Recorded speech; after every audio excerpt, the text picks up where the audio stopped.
Well, everybody, mark this day in your calendars. July 13th, CPI data comes out, 9.1, highest ever.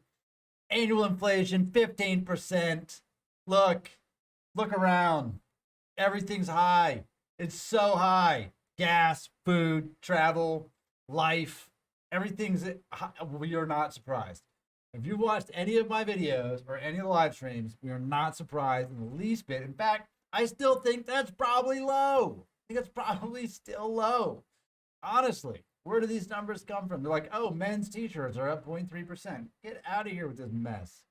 Where are these numbers coming from? I don't know. But the market reacted and it was an ugly day. You want to have a look? Let me pull it up on SPY over here. If you are a long-term trader, you are sweating, I bet. You are sweating. Oh my God. Let's have a look. Boom! Shakalaka, right? So yesterday's close. We're going to go on a 15-minute here. Yesterday's capitulation into the end of the day was awesome.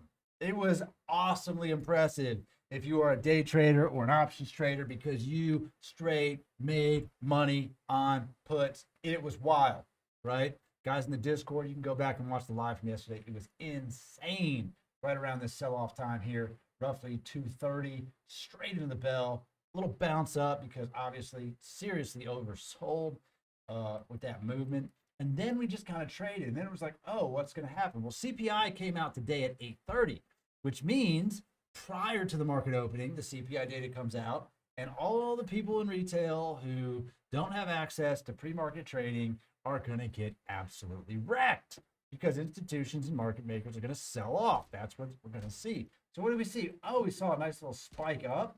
Hey, maybe the CPI data is going to be good. And then it was like the CPI data is very, very, very, very, very, very, very, very bad. Worse than expected.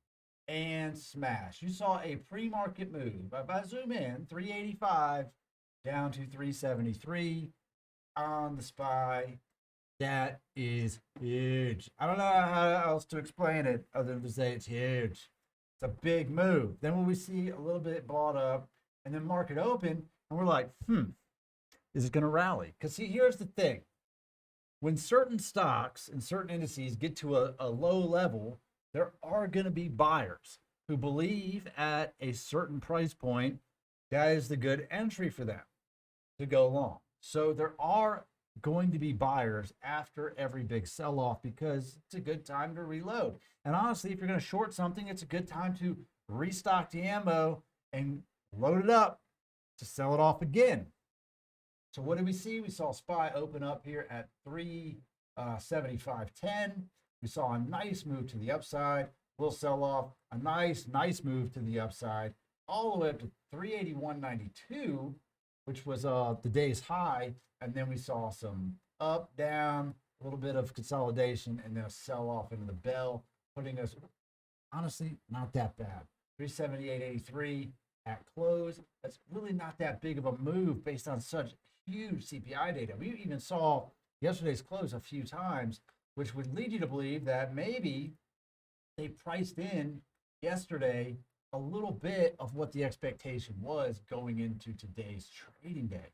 That is very possible. And what does that mean going forward? I don't know. I don't expect CPI to be better next month. I expect it to be honestly probably worse because the industries that usually do well over the summer are still not going to be doing that great, right? Travel, tourism, spending on those types of things is going to go up because some people are traveling, but their year over year is actually going to be way worse. So I think the CPI is still going to be bad. Now, if we zoom out on the SPY, we see that we've made this big double top, this M pattern, and honestly, it's really just a bit of consolidation still yet. So the worst is still probably yet to come, but we're going to have green days and we're going to have red days. I think we are ultimately, through this administration, through what we see the Federal Reserve doing, I think we're going to see more downside pressure in the mid to long term. In the next 6 to 12 months, more pressure until we get some sort of leadership in our government that makes changes that bring fuel prices down, that bring food prices down, that bring all of these things down, unemployment down. Let's get ahead of it.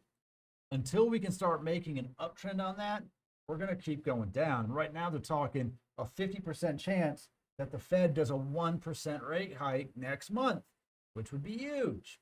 So where do we go from here? I don't know. If you're a long-term investor, you can continue to average down your positions and buy in, but I still see a better buying opportunity down the road. Currently, if you want to learn more about long-term investing and what you could and couldn't be purchasing and what's a good idea, obviously join the Discord that I'm in. There are some good long-term investors. These are young guys. These are young cats paying attention to everything. They want to make a lot of money, right? So if you've got some money and you want to make a lot of it long-term, these kids aren't here to blow smoke up your ass, right? They're here to make money. They want to retire young and healthy, and they're doing a great job. And if you want to make money on the intraday, if you want to take a day like today and make 100, 2, 3, 4, 500% banger of a trade, that's in the Discord too. You can become one of the D-gens with us. But all that aside, be careful out there because you can absolutely get wrecked in this market. There's no up, there's no down, there's left and right. It's not manipulation. It's just people grasping at threads to try to stay afloat. So there is no giant conspiracy to come take all your money. I think it's just a whole lot of buying, selling pressure. It's fear, it's reality, it's everything all lumped together. If you enjoyed this video and you want to learn more about stocks, investing, trading in the market, and what is going on, subscribe to the channel, check out the links below, and I'll see you guys tomorrow.